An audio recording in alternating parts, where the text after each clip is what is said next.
एक दिन गौतम बुद्ध अपने शिष्यों के साथ कुटिया में बैठे थे। सभी शिष्य आज जानना चाहते थे कि मोक्ष कैसे प्राप्त किया जा सकता है।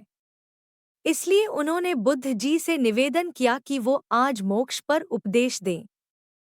शिष्यों की बात मानकर बुद्ध जी ने एक कहानी सुनाना शुरू किया। यह कहानी थी एक जल्लाद और भिक्षुक की।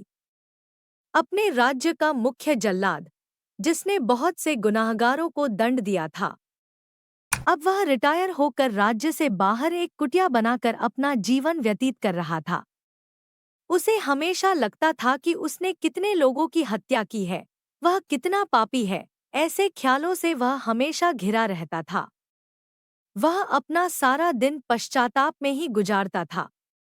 एक दिन वह रोज की तरह इन्हीं ख्यालों में खोया हुआ खाना खाने के लिए थाली परोस रहा था। तभी उसको दरवाजे से किसी की आवाज आई। उसने बाहर जाकर देखा तो एक भिक्षुक खड़ा था। भिक्षुक के चेहरे को देखकर ही जल्लाद समझ गया कि भिक्षुक बहुत ही लंबी साधना के बाद आज उठा है और भूख से व्याकुल भी है। जल्लाद के मन में आया कि जिंदगी भर तो मैंने बस हत्याएं ही की हैं। आज मौका मिला है कुछ पुण्य कमाने का, तो इसे गंवाना नहीं चाहिए। उसने भिक्षुक को अंदर बुलाया और अपनी खाने की थाली उसे दे दी। भिक्षुक खाना देखकर बहुत प्रसन्न हुए। भरपेट भोजन करके भिक्षुक ने जल्लाद से बातचीत शुरू की। जल्लाद ने भिक्षुक को अपने जीवन की सारी कहानी सुनाई। उसने बताया कि वह कैसा काम करता था, उसने कितने लोगों को फांसी दी और वह सोचता है कि वह कितना बड़ा अपराधी है।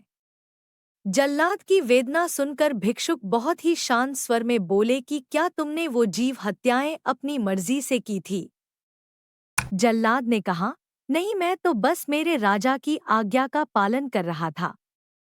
मेरा कोई भाव नहीं था उन्हें मृत्युदंड या सजा देने का। तब भिक्षुक ने कहा, तब तुम अपराधी कैसे हुए?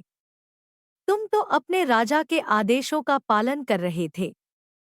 जल्लाद को एहसास हुआ कि वह किसी गलत काम के लिए जिम्मेदार नहीं था, उसका कोई दोष नहीं है, वह तो सिर्फ अपना दायित्व पूरा कर रहा था। इस प्रकार जल्लाद का मन शांत हुआ। फिर भिक्षुक ने जल्लाद को उपदेश दिया और उससे विदा ले ली।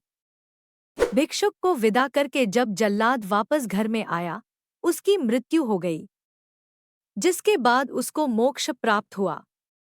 इतना कहकर बुद्ध जी ने कहानी को विराम दिया। सभी शिष्य बहुत ही आश्चर्य के साथ बुद्ध जी की ओर देख रहे थे। किसी को समझ नहीं आ रहा था कि जिसने इतनी हत्याएं की हो उसे मोक्ष कैसे प्राप्त हो सकता है। तब एक शिष्य ने यह दुविधा बुद्ध जी के सामने रखी। बुद्ध जी ने तब शिष्यों को समझाया कि भिक्षुक के उपदेश से जल्लाद को ज्ञान प्राप्त हो गया था। जल्लाद के जीवन में पहली बार किसी ने उसे ज्ञान का उपदेश दिया था, इसलिए मृत्यु के बाद उसे मोक्ष प्राप्त हुआ। अपनी बात को विराम देते हुए अंत में बुद्ध जी बोले, बिना ज्ञान के 1000 शब्दों का उपदेश भी बेकार है, किंतु जब शांत मन से उपदेश का एक शब्द भी सुन लिया जाए तो वह ज्ञान दे देता है, और ज्ञान से ही मोक्ष की प्राप्ति संभव है। कहानी से सीख। इस कहानी ने हमें सिखाया कि अपने कर्तव्यों का पालन बिना किसी दुर्भाव के पूरी निष्ठा के साथ करना चाहिए।